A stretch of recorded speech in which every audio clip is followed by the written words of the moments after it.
Our story begins with our protagonist Chuan Wu learning to code and design on his own. He didn't have a team and single-handedly designed a game. Tiredly, he leaned back in his chair, assuring himself that in 2 more months he would be done, and his efforts would undoubtedly bring him fortune. Suddenly, his phone rang. It was Ma Chun-chun. He answered the call and Ma demanded to know when he intended to pay his rent. He asked her for a few more days, promising that his game would earn him substantial money by then. Ma reminded him that she had been hearing this for 3 years. Only 10 people had bought his previous game, Doomsday, and the sales of P-Man were even worse, as she was the only buyer. He replied, somewhat sadly, that it was simply because they lacked good taste. Ma retorted that he was the one with poor taste and warned him that if he didn't pay by tomorrow, he should prepare to be evicted. Checking his balance, he found he only had 558 RMB. The sight was frustrating, but he figured if he was thick-skinned enough, Ma wouldn't be able to do much. Resolute, he began typing again, planning to speed up his work and finish the game quickly. Suddenly, his computer shut down and a surge of numbers appeared on the screen.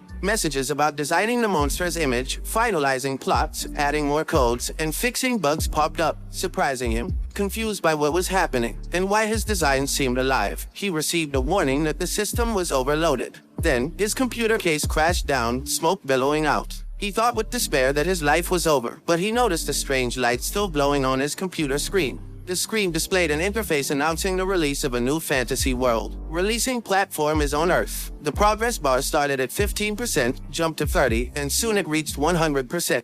Upon completion, bright lights emanated from his computer. He tilted his head to avoid the blinding beam and his surroundings started to shake uncontrollably. Realizing it was an earthquake, he rushed to the door, flung it open, and dashed out of the building. Once outside, he was stunned to see trees erupting from the ground, crawling up the buildings. He wondered if he was dreaming because the trees looked strangely familiar. The crowd around him was panicking, trying to make sense of what was happening. Someone pointed to the sky, exclaiming about an unidentified flying monster colliding with a helicopter. The collision caused the helicopter to explode and both it and the monster plummeted to the ground. As people shouted and fled from the falling debris, a little girl was pushed over and fell to the ground. As she opened her eyes, she saw the monster hissing at her. He was stunned to see it because it was the monster he had designed. Its name was a hippogriff, with an eagle's upper body, a horse's hindquarters, and feathers as hard as steel. Its danger level was sea level, and its special ability was the ripple scream. The hippogriff stood up and screamed angrily at the people. He ran toward it, knowing it was a bad situation.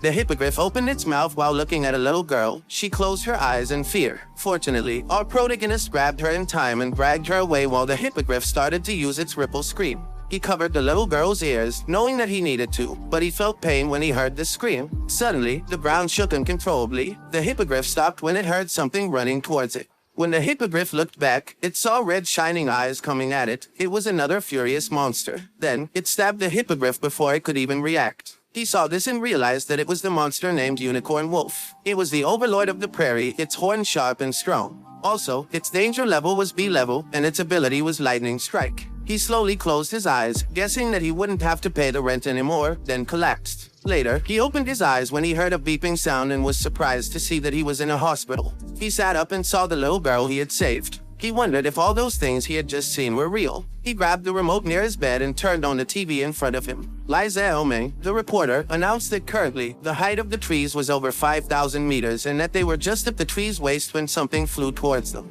It attacked the reporter, causing the camera to turn off. In the next news segment, the reporter informed everyone that professionals had already dived down 1,000 meters into the giant hole, and that they should see what they had discovered. The camera spotted the red glaring eyes, and it attacked the cameraman, causing the camera to turn off once again. On the next channel, the reporter told everyone that it was an emergency announcement. In response to the crisis of humans, they begged the players to report their identities at the players' lobby. He wondered why they needed players, then remembered the hippogriff, unicorn wolf, sky tree, and abyssal pit. He made him wonder why they looked exactly like the settings in the new fantasy world he was creating. Suddenly, an interface popped up in front of him. It showed our protagonist's name, Chuan Wu, that he was at level 1, and his profession was game designer and PC. Currently, he didn't have a title. His HP was 100, MP was 0, strength was 9, agility was 11, intelligence was 12, perception was 9, undistributed was 0, and a note stated that the average human had 10 attribute points. Wu wondered if the game he designed had invaded the Earth. He clicked his inventory, but the interface showed a note that NPCs like him were unable to use the storage panel and skill panel. He tried to click the other buttons, but the interface showed a note that he was unable to use the change profession system. He was sad because he thought he was a peasant, and as a game designer, he didn't have an identity. Suddenly, someone opened the door, and he immediately lay back in bed when he saw a girl. His landlord, named Ma Chun Chum, told him to stop pretending and reminded him that the TV was still playing.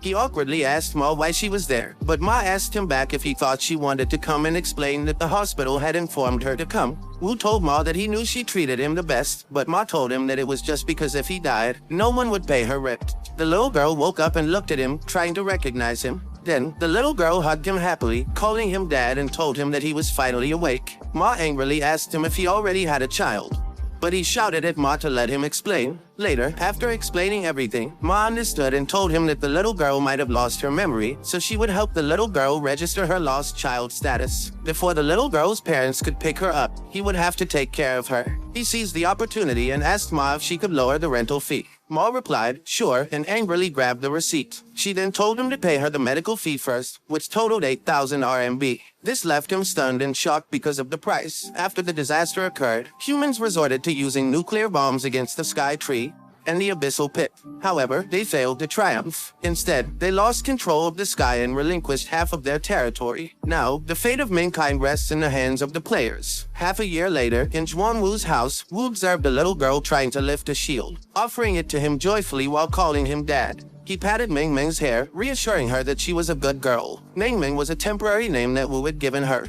He had attempted to use this name online to locate Meng's parents. Although he received responses, they were from individuals wanting to adopt Meng or someone pretending to be an uncle, claiming that Meng's parents had perished in an accident. He resolutely asked the man for Meng's real name, but the man retorted, asking him if the little girl's name wasn't Meng Meng. He further claimed that thanks to Zhuang's report, their city had apprehended a large group of child kidnappers. 6 months had passed and Meng's memory was still fragmented, with her parents yet to come and collect her. Fortunately, Meng was a well-behaved child who often helped with chores, though she often ended up accidentally breaking things. This infuriated Ma, resulting in Wu being charged for repair fees, 1,000 RMB for the television and 3,000 RMB for house repairs. Wu had once considered sending Meng to an orphanage, but when she tearfully called him dad, he was moved to comfort her, telling her that they should go home. The new fantasy world comprised two main monster areas, the underground and the wilderness. The underground monsters were notably formidable, while the wilderness monsters were marginally weaker. Wu arrived at a prairie near S City. He placed his shovel on the ground and began to dig, not stopping until he had reached the hidden monster. The creature lunged into the air to attack him, but Wu defended himself with his shield.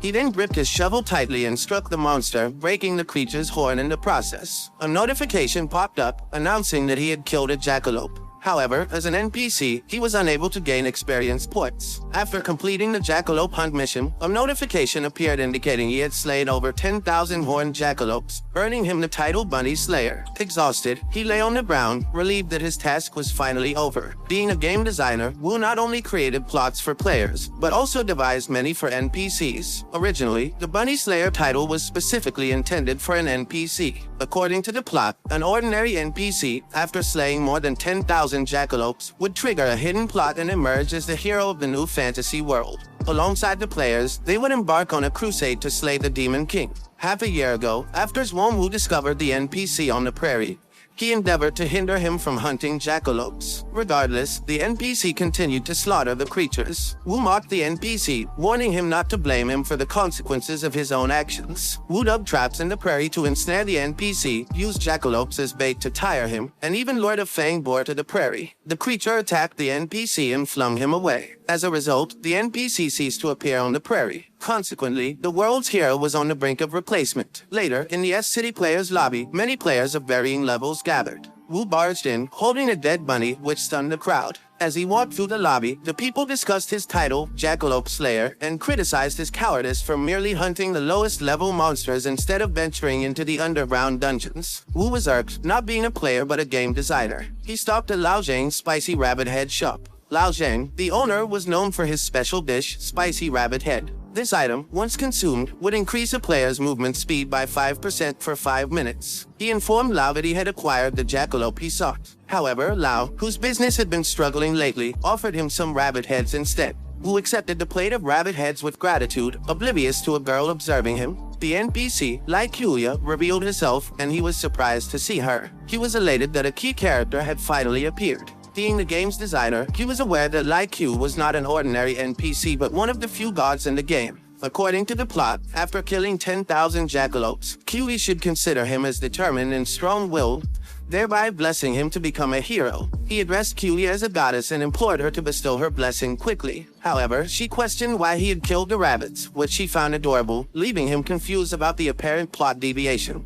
Kyuya, fuming, labeled him the Bunny Slayer. She grabbed his hand, scolded him for the mass killing of the cute creatures, and then proceeded to violently throw him to the ground. As she vented her anger by kicking him, even Lao, the owner of the Spicy Rabbit Head shop, was too frightened to intervene. Another player noticed the commotion and recognized Kyuya. They wondered whether Wu had provoked or harassed her inappropriately. Wu, being assaulted, was perplexed, wondered shouldn't he have become the hero? Had the game altered itself during this time? Suddenly, a notification popped up. It revealed that, due to his massacre of jackalopes, he was cursed by the goddess Lai Kyuya. As a result of the curse, he was now ostracized by the world, stripped of his human identity, and transformed into a demon. The interface opened his character panel, showing his new race as demon. His current HP was 35 out of 200, MP was 100 out of 100, Strength was 13, Agility was 15, Stamina was 14, Intelligence was 12, Accuracy was 13, and he had 0 undistributed points. Wu was astounded but not entirely displeased, as the initial attributes for a demon were higher than those of a hero. He thought the ordeal might have been worth it. With tears in his eyes, Wu professed his love to Kyuya, but she dismissed him as freaking trash. He looked up and spotted something he was not supposed to say, prompting Kyuya to kick him hard, reducing his health to 30. Later, after recomposing himself, Wu realized that becoming a player unlocked previously inaccessible functions. He was pleased as it provided more convenience and spared him the burden of carrying many items during hunts. He opened the skill list and saw Demon Imitation at level 1. This skill frightened weaker demons into immobility. It had a cooldown of 60 minutes and required 20 MP. The other skill, Demon Transformation at level 1, enabled him to assume a demon form, significantly boosting all attribute points. Its duration was 30 seconds, the cooldown was 24 hours, and it required 80 MP. His new race had talents that provided extremely high agility and defense, specialized in dual-wielding weapons, and had excellent night vision. A notification revealed that demons could not change professions at the player lobby. Upon reaching level 10, he would receive a profession-changing mission. Furthermore, the system would announce his new race to the world. It asked him if he wished to hide his name. Wu clicked yes, and a notification immediately congratulated the S-City unknown player for being cursed by the goddess and obtaining a rare race identity, thereby unlocking a hidden plot. Other players also saw this and couldn't believe it. They, too, desired to be cursed by a goddess and planned to congratulate the anonymous player, unaware that Wu was the player in question and was nearby. Some even wanted to supplicate themselves to the goddess, which amused Wu. Meanwhile, in the Player Management Association's building,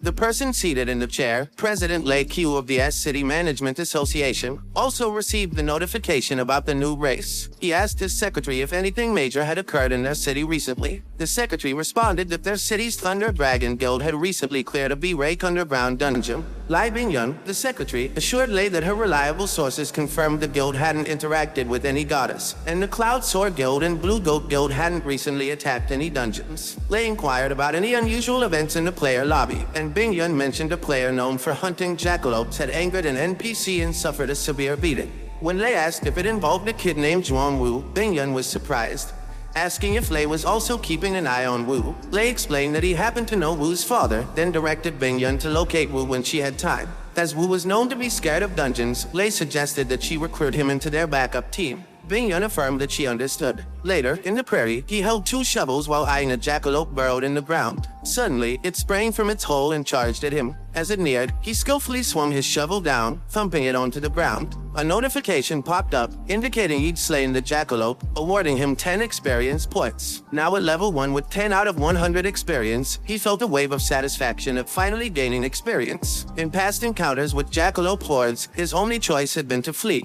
This time, however, he was eager to face them head-on. After his transformation into a demon, all his attributes had improved, making the jackalope's movements seem painfully slow. When one of the jackalopes attacked, he easily blocked it, smugly informing it that its efforts were too slow. He could anticipate its every move. He seized its ears, grinning ominously as it collapsed. The subsequent notification revealed that he'd leveled up to level 2. Gazing at the defeated jackalope, he recalled his racial abilities. Without hesitation, he activated his demon intimidation skill, shocking the jackalopes and making them faint from fear. He vanquished the prone jackalopes and added them to his inventory, simultaneously leveling up. Days passed as Wu hunted jackalopes, his level eventually reaching 6. However, as his level increased, the experience offered by these low-level monsters decreased. He concluded that hunting jackalopes had become pointless for gaining experience and decided it was time to hunt higher-level monsters. Although the original game design gave players only one undistributed attribute point per level. In this world, warriors typically boosted their strength, assassins honed their accuracy, and magicians elevated their intelligence. Wu pondered which attribute to enhance. As he looked up, a gigantic creature in the distance caught his eye, shocking him. He was the Jackalope King, a level 10 prairie wild boss with a horn as hard as steel. Known as a D-level creature, its special ability was Bouncing Crash. Staring at it as it consumed a boar, Wu felt a jolt of fear. The Jackalope King was the first boss he designed for new players in this fantasy world. With its high HP, resilient skin, and terrifying speed, it was a nightmare for novices. The only realistic strategy for rookies and low-level players was to use a bow to attack it from a distance. Regrettably, all he had was a shovel, leaving him regretting his initial design. Deciding on agility, Wu added his 6 undistributed points, raising it to 21. As a demon player, he was physically superior to an average novice. For the pride of a demon, he resolved to challenge the Jackalope King. However, he quickly retreated, jesting that he was kidding, and derided the jackalopes as a bunch of stupid rabbits. Enraged, the Jackalope King bellowed. Wu retorted, questioning whether it truly thought he would fight and reminding it of his numerical disadvantage. The jackalopes emerged from their burrows, chasing after him, led by the Jackalope King. The king prepared to use its Bouncing Crash to impale him with its horn. Wu sidestepped in the nick of time, narrowly avoiding a second attempt as well. He taunted the king, effortlessly evading its subsequent strikes, all while daring it to land a hit, his high agility allowing him to dodge effortlessly. Furious, the king summoned the jackalopes and ordered them to attack. Wu halted upon hearing the noise and turned back to see a horde of jackalopes led by the king hot on his trail, making him panic. In a stuttering voice, he alerted others that the wild boss, the Jackalope King, had appeared and advised them to retreat swiftly. However, instead of fleeing, the other players seemed thrilled at the opportunity to secure rare loot brought by the king. They assured Wu that they'd join him, but rather than aiding him, they were also pursued by the Jackalope Pack. The players cursed Wu, but he merely grinned, excusing himself to prepare a meal for his child. He bid them farewell, leaving them baffled by his impressive speed and swearing vengeance on him for their current predicament. A few hours later, within Ma's building, he opened his apartment door and was welcomed by a cute Meng. She rushed to hug her father excitedly. He asked her what she did at home today, and Meng replied that the landlady had given her a picture book. After Zhuang Wu adopted Meng, landlady Ma Chun often visited, helping to take care of Meng. Ma also warned him sternly not to behave improperly towards Meng. As they greeted each other cheerfully, their stomachs growled with hunger. He assured Meng that he would prepare dinner. Since becoming a father, he had learned to prepare all sorts of fried rice dishes, such as egg and dried radish fried rice, ham fried rice, tomato fried rice, and more. However, when he opened the cabinet, it was bare. He checked the refrigerator and found it was empty too, leading him to realize they had run out of food. Ning saw her father's disheartened look and tugged at Wu's shirt. She cheerfully told him that she wasn't hungry. Observing her, he was reminded that Ming's diet for the past half-year had been nothing but mustard with rice, white sugar with porridge, and a single loaf of bread shared between the two of them. He apologized to Meng with a heavy heart, realizing she hadn't lived a good life since he adopted her. He asked if she wanted to eat fried chicken, to which Meng excitedly replied that she did. However, her excitement faded as she remembered something and told Wu that she didn't want it after all. When Wu asked why, she explained that if they spent too much money, he wouldn't be able to pay the rent. Wu acknowledged that he still owed Ma 3 months' rent, maintenance, and medical fees, but reassured Meng that they could afford a lavish feast today, even though his balance was a mere 121 RMB. He assured Meng that from that day forward, they would bid farewell to poverty. He then ordered a set of chicken that cost 120 RMB. He knew that in the post-disaster world, the player had become everyone's idol and many people admired them. These individuals either had a strong physique or unexplainable healing abilities, but most importantly, they were all wealthy, and as long as they possessed the player identity, they could enter dungeons. He also knew that unlike wild monsters, underground monsters dropped monster crystals. One E-level monster crystal could be exchanged for 500 RMB, a D-level crystal for 1000 RMB, and a C-level monster crystal for 2000 RMB. This made him believe that becoming a player could also make him rich. Soon, someone knocked on their door to deliver their Silver Arch family meal set. Wu and Ming ate it with fervor, tears streaming down their faces. As night fell, he tucked his sleeping Ming into bed, carefully pulling a blanket over her. He heard her mumble happily in her sleep about how lovely the French fries were. Subsequently, he returned to his computer desk and checked the chat forum. He saw news that at 4 p.m. that afternoon, the Jackalope King had appeared in the city's suburbs, causing a rabbit horde. 4 players were attacked by the swarm of rabbits and hospitalized. Fortunately, they were rescued in time and their lives were no longer in danger. He was relieved that the players with him hadn't perished. If they had, he would have been plagued by guilt. The top and trending posts on the forum were all written by him. After the disaster, Wu had been doing his best to assist others in this way. To the players, Wu was akin to a god. However, there were occasional accidents, like the incident where 50 people entered the dungeon and only 2 survived. According to one survivor, the team leader had over-relied on the dungeon guide and had failed to adapt. Players asked if the god's guide was truly helpful, but he knew that it was his worst guiding failure ever. This failure had led to the creation of multi-level dungeons and a new boss. He understood that it was all due to the system's updates and additional content in the game. In their harsh world, even if they succeeded 99 times, a single mistake could mean the end for them. After that incident, Wu gradually stopped uploading guides. The following day, he arrived at the prairie on the outskirts of S City. Aware of his current financial difficulties, he knew he needed to find a way to generate income. He loudly declared that he could forego a meal, but he couldn't bear to see Meng do the same. Surveying the boars nearby, he realized he was currently at level 6 and needed to reach level 10 by that morning. Therefore, he resolved to undertake the profession-changing mission. Venture into the underground dungeon and gather monster crystals. He also understood that those fanged boars were extremely aggressive and moved in packs. They didn't drop any crystals, making hunting them a futile endeavor, and this was why few players showed interest in them. However, unbeknownst to others, he had secretly included additional rewards in the game during its creation. Normally, hunting the same monster repeatedly would yield diminishing experience points, but after defeating 100 fanged boars, a player's experience would double. With his trusty shovel, he struck a level 3 fanged boar cub, understanding that reaching level 10 swiftly depended on his current hunt. A notification popped up, informing him that he had successfully killed a fanged boar cub, earning him 10 experience points. Energized, he continued his hunting spree. He felt a sense of pride looking at the felled boars but was taken aback when he noticed a group of massive, angry boars behind him. He fled, apologizing to the boars in hot pursuit, but they persisted. A notification indicated that his demon imitation skill had been reset. Halting his flight, he slowly turned around, addressing the boys, indicating that it was now his turn to retaliate.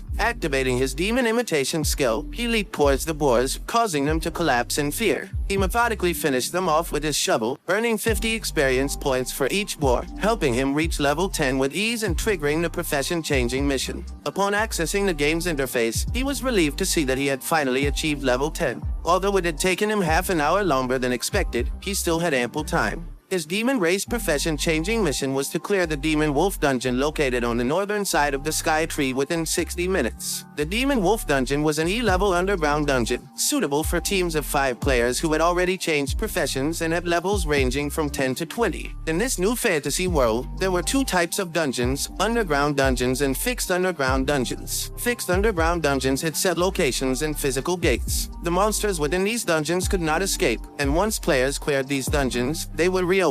On the other hand, random underground dungeons were spatial cracks that could randomly appear in the wilderness or the city. If left unclear for too long, the monsters could exit these dungeons and invade the earth. Moreover, these dungeons would vanish once players had cleared them. He felt the difficulty of the profession-changing mission was hellish and suspected that the system was intentionally targeting him. After humanity had unleashed nuclear weapons on the Sky Tree, it formed a circular defense shield that blocked all technological devices. If a car approached the Sky Tree, it would spontaneously combust. If a battle jet flew into the shield, it would lose its propulsion, and no signals could penetrate the shield. Thus, horse-drawn carriages were the most common mode of transportation around the Sky Tree, offered free of charge by the Management Association for players. Climbing into a carriage, he admired the picturesque prairie, reflecting that nature could thrive better without human interference. Eventually, they reached their destination, and he was elated to finally arrive at the Demon Wolf dungeon. As was the case in many MMORPG games, some players would halt their level progression to assist other players in exchange for money. These players advertised themselves as a carry team and promised to provide crystals and equipment to those willing to join them.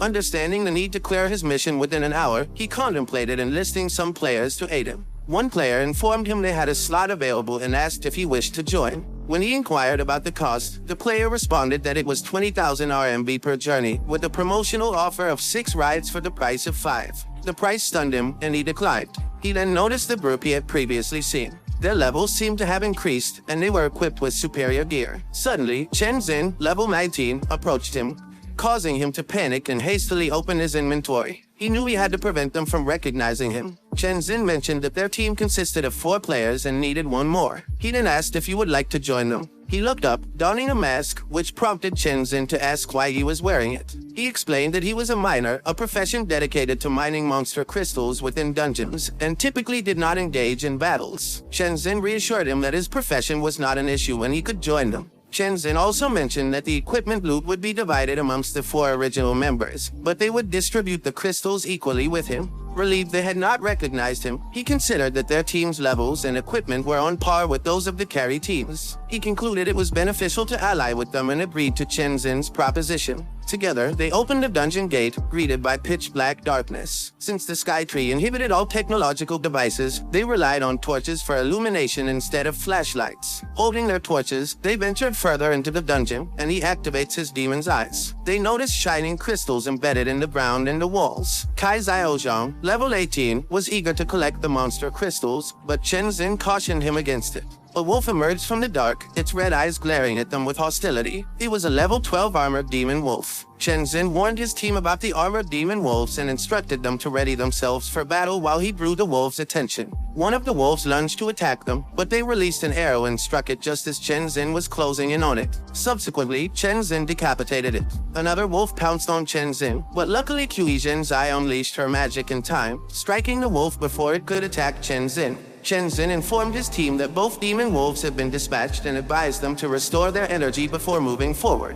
He then addressed Wu, warning him about the dangers ahead and suggesting that he stay behind to mine. Then Chen Xin's team proceeded to continue, leaving him thinking that even though Chen Xin's group had good equipment, it was impossible for them to clear the demon wolf dungeon within an hour. He started digging with his shovel, knowing that the boss was very close to the entrance, just right underneath him. A minute later, his shovel reached the underground. He descended using a rope, but as soon as he set foot on the ground, he was greeted by a wolf. Looking up, he was stunned to see it. The wolf leapt to attack him. Fortunately, he dodged it, but suffered 10 points of damage from its sharp claws. He looked back and saw that the wolf had crashed on the ground. He opened his inventory, aware that at times like these, he had to use it. Then he showed the wolf the dead jackalope, surprising it. The wolf's fierceness immediately changed into puppy-like behavior upon seeing the jackalope. He threw the bunny to it, knowing that the armored demon wolves, living in dungeons, had a poor diet and were irresistibly drawn towards jackalopes. He took his chance and continuously stabbed the armored wolf's belly, knowing that its weak point was the stomach.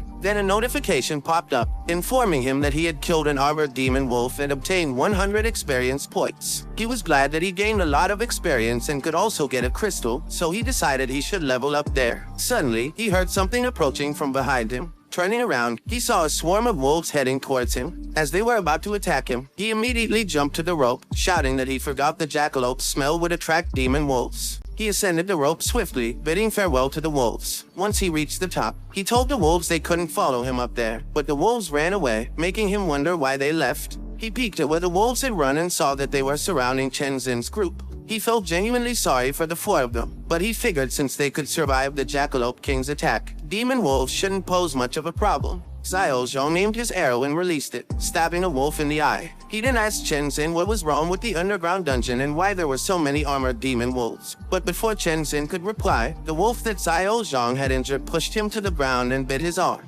Looking closer, he saw that it was in berserk mode, making him wonder why the wolves were behaving this way when they hadn't provoked them. Chen Xin swung his sword at the wolf attacking Xiaozhong while shouting at his group to focus on their duty and not to be dazed. Chen Xin called Jin Yun Kang and ordered him to heal Xiaozhong first, to which Yun Kang immediately obeyed. Chen Xin then approached Qi Zhenzai and ordered her to cast explosive fireballs at the wolves. Yun Kang wondered if they were cursed. Not long ago, they were hospitalized because of the Jackalope King and had just been discharged. But strange occurrences began to happen again in the E-level dungeon. Zhenzai cast a fireball and attacked the wolves with it. but the wolves avoided it in time and leapt towards them to attack. Senzai told Shenzhen that there were too many demon wolves and suggested that they should retreat. Shenzhen blocked one of the wolf attacks and shouted for his group to retreat and cover Zenzai while she cast fireballs. But before they could retreat, they heard a loud growl, and when they looked up, they saw a huge wolf glaring at them. The other wolves surrounded them, pinning them in the center. Yun Kang fearfully told his team they were doomed, and Xiao Zhang asked his team if the huge wolf was the demon wolf leader of the second-floor gatekeeper, and why it had come to the first floor. On the other hand, Wu was relaxedly digging into the ground. He was happy because the boss's room was right below him, but he stopped when he heard a loud growl from the first floor. He thought the 4 of them had good equipment and they should be fine, but he decided to take a look because he knew that the mission could wait. But it would be bad if Chen Zhen's group died. He remembered that he had almost caused their deaths once. He quietly walked towards where the growl was coming from and saw that Chen Zhen's group was surrounded by wolves. He planned to help them by luring the demon wolf leader away, thinking they should be able to deal with the remaining armored demon wolves. Suddenly, a bright red light shone from them, making him wonder what it was. Chen Zhen revealed a weapon, shimmering brightly, an artifact known as the Fire Lizard's Madness Flame Dagger. This level D artifact imbues the wielder with flames. Its effects boost defense, attack, and recovery rate by 50% and last for 60 minutes, but are only available to players below level 20. Wu recognized this as a rare item dropped by the underground dungeon boss, which would usually disappear after a single use. Xiao Zhang informed Chen Zhen that they had spent half a year's savings on it. Yun Kang pointed out that if others knew they'd used a D-level artifact in an E-level dungeon, they'd be mocked mercilessly. Chen Zhen, however, retorted that they should wait until they had survived the ordeal to discuss it further. From a distance, Wu acknowledged that they didn't require his help. He knew that the D-level artifact could fetch at least 500,000 at the auction house, yet it was reserved for emergencies. Chen Zhen's group was the first ever to employ a D-level artifact in an E-level dungeon. Checking the countdown of his mission, Wu noted there was only half an hour remaining. He needed to move swiftly. A minute later, he had finished digging the last underground passage and carefully descended. Landing in the Demon Wolf Dungeon boss room, he assessed his adversaries. The first monster, Double-Headed Wolf Thors, was a level 20 Demon Wolf Dungeon elite, known for its extreme cruelty. It was an E-level creature with a special ability known as Tear. The second creature, the boss monster named Half-Beastman Luca, was a level 25 with 2,000 HP. Once a Half-Beastman chieftain, Luca had become corrupted and assumed the role of the Demon Wolf Dungeon boss. As a D-rank entity, his weapon of choice was a large axe. In an effort to make the exploration of this new fantasy world more exhilarating, Wu had sprinkled checkpoints and Easter eggs throughout the game. One significant Easter egg in the Demon Wolf Dungeon allowed players to reach the boss room without engaging in combat. Following the usual route, players would only reach the door of the boss room. However, Wu had dug a hole directly into the boss room to avoid waking the boss. He opened his inventory to find a roasted pig. Combining it with sleeping mushrooms, potent sleeping pills, and alcohol, he fashioned a sure sleeping medicine roasted pig. Slowly and deliberately, he approached the slumbering double-headed wolf with the doctored meal. He placed it near the wolf and hastily retreated. Awoken by Wu's movement, the wolf was taken aback by the sight of the roasted pig. One of its heads eagerly bit into the meal, causing the other head to grow angry and bite its counterpart. As the two heads bickered, Wu contemplated whether he should have brought 2 roasted pigs. Silently praying that the noisy dispute wouldn't awaken the boss, he anticipated the imminent onset of the sleeping medicine's effects. After a few tense minutes, the double-headed wolf collapsed, indicating the sure sleeping medicine roasted pig had taken effect. Wu quietly approached Half-Beastman Luca, knowing that despite its less potent physical power compared to the wolf, it maintained control through its D-level large axe and tornado dance skill.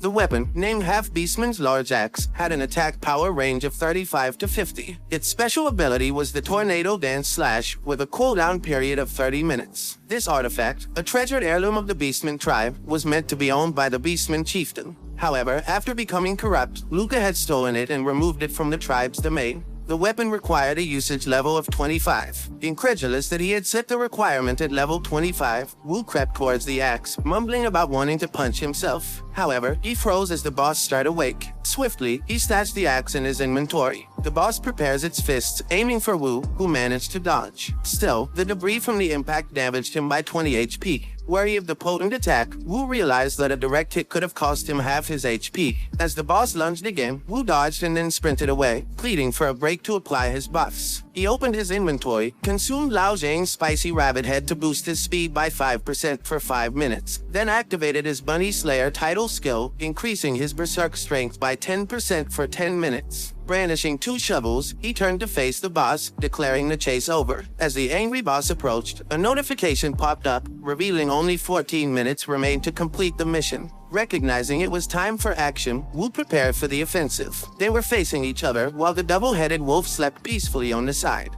The creature lunged a fist to attack him, but he blocked it deftly with the head of his shovel. Gripping his shovel tightly, he slashed at the creature, dealing 15 points of damage. He quickly realized that the damage inflicted had no effect. To defeat the monster, he would need to land 200 hits of the same magnitude. For a team, this task wouldn't be difficult. If there was a warrior who could absorb the boss's strikes and provoke it, the other members could continuously attack. But at that moment, he was alone, and he had no time to provoke the boss. The beast picked up a large stone from the ground and hurled it at him. He couldn't dodge it, the stone was too fast. It hit him, and he suffered 60 points of damage. Leaning against the wall, he was surprised that the boss had a throwing skill. It seemed that the system had modified the beast. This was not the boss he was familiar with. The creature grabbed the chain of the double-headed wolf, making him wonder why it had stopped attacking him. Suddenly, half-beastman Luca slapped the wolf repeatedly, surprising him. He opened the interface, berating the boss for its cowardice. He was fighting it alone, yet it wanted to call its teammate for help. Looking at his remaining points, he knew he couldn't let it wake the double-headed wolf. But even if he invested all his remaining points into strength, it wouldn't help much. Still, he needed to survive, so he risked it all, putting his remaining stats into agility. He thought he might currently be the most agile level 10 player. He ran towards the boss, stabbing it with his 2 shovels, dealing 18 and 20 points of damage. The beast growled furiously, attacking him with its sharp claws. He deftly rolled into the air to dodge the attack, extinguishing the torches in the process. Landing, he told the panic-stricken boss that it had been a false attack. His original plan was to extinguish the torches, for in darkness, his demon eyes gave him a significant advantage. Confused and worried, the boss felt the eyes behind it, and immediately turned to block his attack from behind. Frustrated that it could still sense his attack, he spun in the air, shouting that the fight wasn't over yet. He slashed and stabbed its neck, dealing 130 points of damage by hitting its weak point. The beast's current HP dropped to 1817 out of 2000. The creature punched back at him, but he disappeared swiftly. As it looked around, a shovel was launched at it. He stabbed at its weak point, the kneecap, slowing it down. Seizing the opportunity, he stabbed at its other weak point, the eye, reducing its eyesight. He dealt 120 points of damage. He stepped back as the beast collapsed on the ground, thinking about how effective his stealth attacks were in the dark. He ran towards the creature to continue attacking, but it reached for the chain on the ground, swinging it in a fit of anger. Unfortunately, the chain struck him in the stomach, throwing him harshly to the ground. He took 75 points of damage, leaving him with a meager 100 out of 250 HP. Painfully, he opened his inventory, cursing in anger. He grabbed his medicine just as the creature attacked again. He ran, the system warning him that the creature was adapting to the dark. He drank a mid-level healing potion, set to recover 100 HP within 10 seconds. Once his recovery was complete, he stopped running and faced the beast, ready to continue the attack. He leaped and struck its head with his shovel, then continuously hit it in the face, shoulder, hand, and chin until its HP dropped to 650 out of 2000. Suddenly, a notification popped up in front of him, stating that the HP of the Demon Wolf Dungeon's boss, half-beastman Luca, had fallen to a third, and it was entering Berserk mode. A few seconds later, it entered Berserk mode, and a notification popped up, warning him that he was being locked on. Swiftly, it launched its fist in an attempt to punch him. He blocked the blow with his shovel, unable to dodge, but his shovel was shattered, and the fist struck him directly in the stomach. Thrown back, he slammed into the wall hard, suffering 100 points of critical damage. Though badly injured, he understood that one more hit could potentially be fatal. Suddenly, it was on top of him, poised to deliver a killing blow, but he rolled aside in the nick of time. He then stood up and ran, taunting his foe by asserting that he too could enter Berserk mode. Opening the notification, he saw that he only had 4 minutes and 30 seconds to complete the mission, and his Berserk skill would be ready in another 12 seconds. Activating his trump card, he selected his Demon Race Transformation skill, as he was gradually enveloped and transformed into a demon form. His stats temporarily increased by 20%.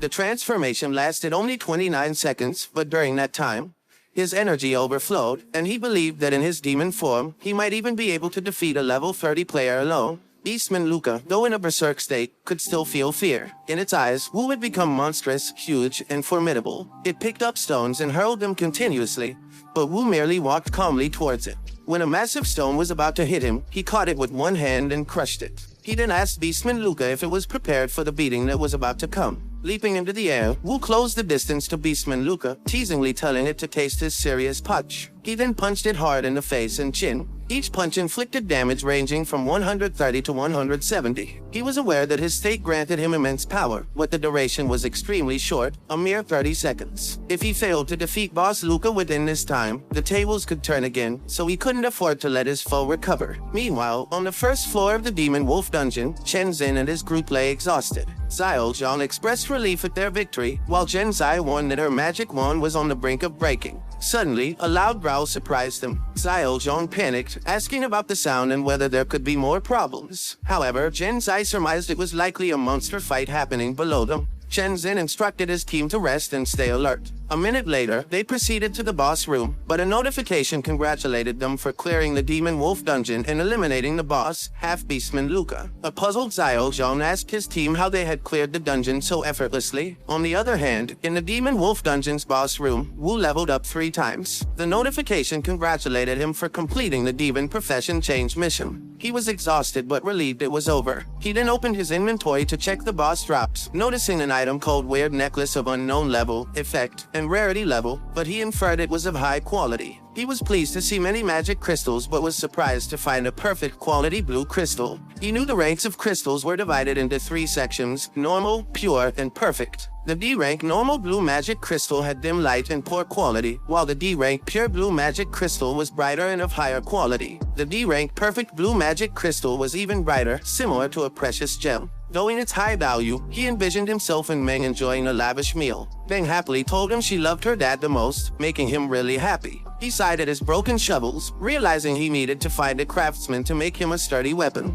He was certain he had become accustomed to using a shovel. Holding the necklace from his inventory, he pondered why he was unable to appraise it and whether the game had added the necklace. Suddenly, he heard footsteps approaching the room where the double-headed wolf was sleeping peacefully. However, it stirred and raised its body, preparing to stand. He knew the game setting well. Once the stone door was pushed open, Thors, the double-headed wolf, would awaken. Frustratingly, even a surefire sleeping potion wouldn't work on Thors under these conditions. He muttered under his breath, cursing the designer who set up this system, but realized he needed to make a quick escape before the wolf noticed him. Swiftly, he leapt to a hanging rope, his exit strategy, and decided to let Chen Zin's group handle Thors as he had already eliminated the boss. Seconds later, the group opened the boss room door, puzzled to find the boss already defeated even though they hadn't yet opened the stone door. Chen Zai remarked on the mysterious and strange nature of the dungeon, adding to their surprise. Their shock deepened as they discovered the half-beastman, Luca, dead on the ground. Xiao Zhang speculated that the double-headed wolf could have betrayed and killed the boss. Upon hearing this, the wolf, enraged, attacked them. They exclaimed that the dungeon was not only strange but also insane. Eventually, they managed to eliminate Thors, the double-headed wolf. Xiao Zhang admitted to his team that their venture into the dungeon had yielded a negative profit. They had lost an artifact, obtained only a few E-rank magic crystals and some trash items, and didn't even secure a decent weapon. Suddenly, a notification appeared before Chen Zin, indicating that their clear time for the Demon Wolf dungeon was 58 minutes and 2 seconds, breaking the previous record. The system was set to globally announce this news, and it asked them if they wished to conceal their identity. They were momentarily speechless, but Chen Zin chose not to hide their identities. The notification then inquired if they wanted to give their squad a cool name. Chen Zia suggested Flame Lizard Squad. Shortly after, a global announcement congratulated the Flame Lizard Squad, Shen Chen Zin, Kai Xiao Zhang, Qi Jin Zai, Jai Yun Kan, and Zhuan Wu for breaking the Demon Wolf Dungeon's record with a clear time of 58 minutes and 2 seconds. Each team member received the Wolf Hunter title. Upon reading the announcement, other players were impressed. Even though they knew the squad had used artifacts, they were still astounded by the short 58-minute completion time. Xiao Zhang told Chen Zin that their fame could secure them spots in some top guilds. The interface informed them that the Wolf Hunter title, which increased their attack power by 7%, was earned by clearing the Demon Wolf dungeon within an hour. They noticed Wu hydrating on the first floor and speculated that he must have scored big in the dungeon. They also spotted a few crystals on the ground. Xiao Zhang was annoyed, accusing Wu of digging for so long only to unearth so few. Wu apologized, explaining that all his shovels had broken.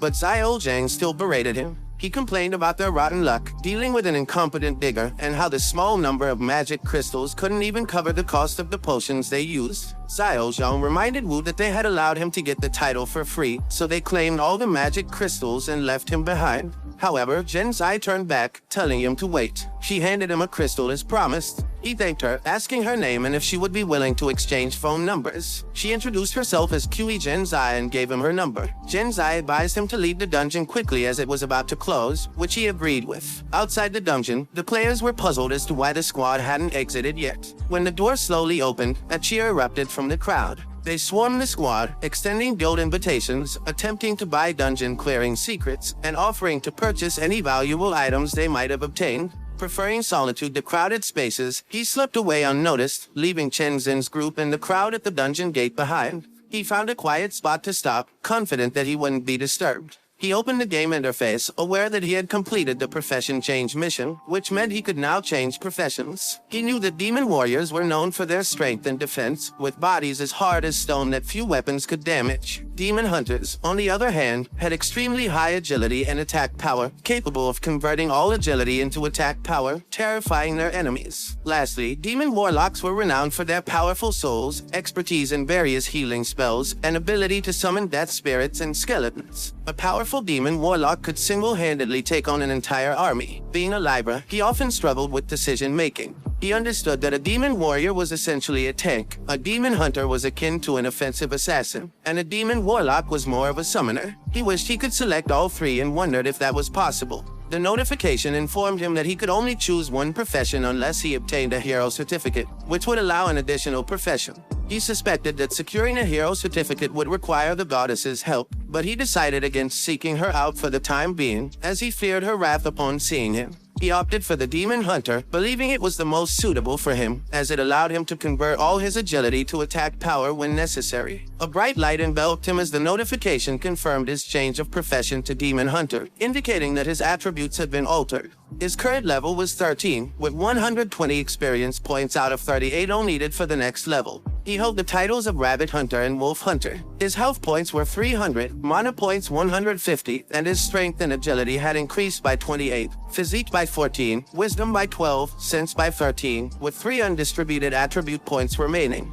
He also obtained a new skill called Hunt Mark, which allowed the Demon Hunter to tag a target. Within the mark's duration, the hunter would be aware of the target's location, deal double damage to the monster, and discern its weak point upon attack. This ability could only mark one target at a time, but upon killing the marked target, the Hunt Mark skill's cooldown would reset. Failure to kill the target would trigger a 24-hour cooldown, and activating the skill required 50 mana points. He was thrilled to acquire the Hunt Mark skill, considering it exceptionally useful for solo duels. Meanwhile, at the Player Association Management Center, Bing Yun reported to Lei Qiu that the Goddess Martial Artist Guild was engaged in large-scale combat at the Skyline Tree's western battleground against Dark Elves. Tragically, 40 players had died, the Goddess Martial Artist went missing, and the clan's co-leader was killed. The Goddess Martial Artist Guild is a unique profession. It is a battle-oriented guild under direct military jurisdiction. They typically abstain from dungeon raids, preferring to fight monsters on the front line. When Lei Qiu inquired about how widespread the knowledge of this incident was, Bing Yun assured him that, to prevent chaos and panic,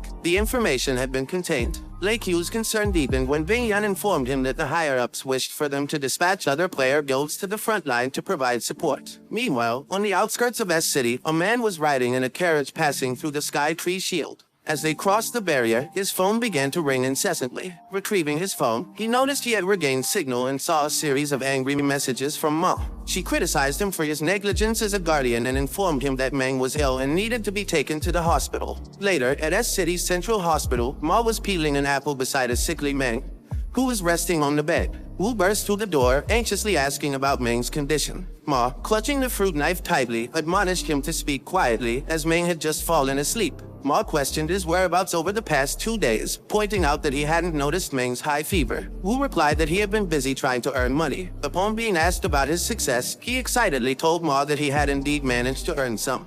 He expressed his relief at finally being able to pay the rent, medical fees, water leak repairs, and the cost of the TV that Meng had damaged. Skeptically, Ma pointed out that as his landlord for many years, she had only seen him accrue losses and had never seen him make any money. Wu then produced the perfect blue crystals from his inventory and suggested that she sell them, believing it would suffice. Ma questioned if he had been to the dungeons, but Wu merely replied that he wanted to be a miner. Suddenly, there was a knock on the door. A nurse asked which of them was a family member of Meng, as Dr. Zhu had some information to share. Both Wu and Ma responded simultaneously. After a moment of speechless mutual surprise, Wu suggested that he should go. A few minutes later, he found himself in Dr. Zhu's office. The doctor solemnly advised him to brace himself before handing over Meng's diagnosis. Stunned, Wu read the diagnosis revealing high levels of magic elements in Meng's body, consistent with magic element syndrome. Once, cancer was humanity's greatest health fear. Now, in the new era, magic element syndrome had assumed that role. Ever since the game invaded Earth, the air had been composed not only of nitrogen,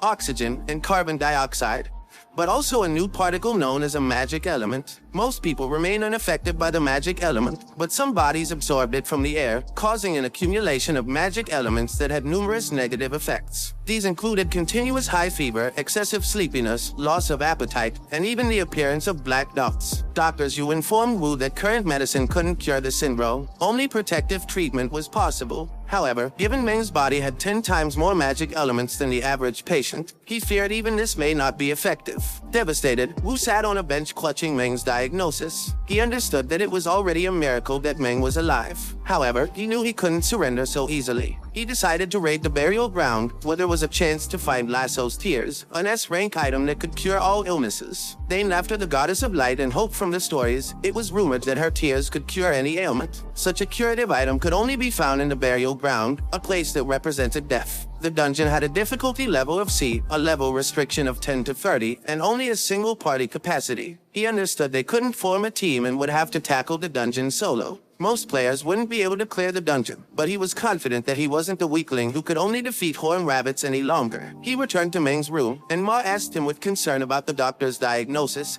and if Meng was all right. He explained it was just a normal fever, but the doctor said the money for the medical fees wasn't sufficient, and thus he needed to pay more. Outraged, Ma argued that they had already paid $3,000 that morning. She questioned whether they had exhausted their funds in less than a day. Ma reassured him that if money was tight, the rental fee could wait until after Meng had recovered. As Wu broke down in tears, he acknowledged Ma's kindness. Yet Ma replied that if it weren't for Meng, she would have evicted him long ago. Chiding him, she tapped him on his back and mentioned that he was covered in dirt. She insisted he should not touch her and go clean up quickly, as she intended to take care of Meng for the night. He realized he was covered in dust and sand from digging holes in the Demon Wolf dungeon, where he had also battled the boss. Consequently, his entire body was battered and dirty. Acknowledging Ma's advice, he said he would take a bath first. However, Ma impatiently told him to leave. Later, while showering, he realized that after joining the demon race, his body had changed. He had developed a potent urge to destroy things. Despite only being level 13, his attributes exceeded those of most level 20 players. Using the Hunt Mark skill, he could solo a D-rank dungeon without worries. However, he knew soloing a C-rank dungeon would be challenging, so he needed to enhance his overall combat ability. After his contemplation, he stepped outside.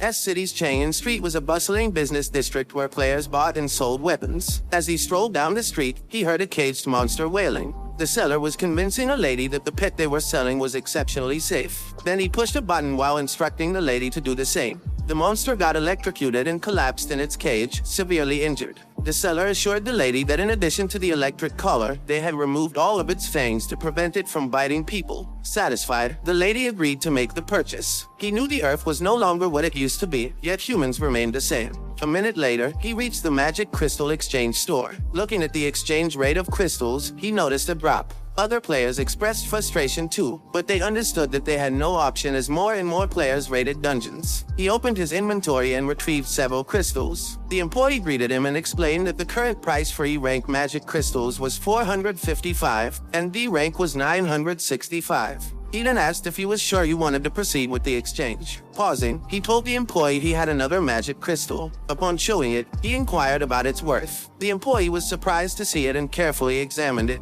He was informed it was a D-rank perfect magic crystal. Suddenly, a man behind him lamented that it was only a D-rank perfect magic crystal, good for crafting only a D-rank weapon. The man added that half a year ago, such a crystal would have been in high demand and worth more, with people clamoring to purchase it. The employee offered $10,000 for the crystal and asked his opinion. He agreed, stating it was not a problem. The employee thanked him for his business and assured him the payment would be transferred right away. After deducting the tax, a total of $133,200 was deposited into his account. Later, he visited Lao Cao's weapon store. He browsed around and noticed a Windfrost's long sword priced at $55,000 and a water crystal dagger costing $95,000. He exited the shop, loudly criticizing it for lacking elite equipment. However, the reality was he simply couldn't afford it. While walking down the street, he spotted shining blades lying on the ground. He picked them up, recognizing them as Balder's cursed swords. With an attack power of 1445, it was a B-rank weapon with no level restriction.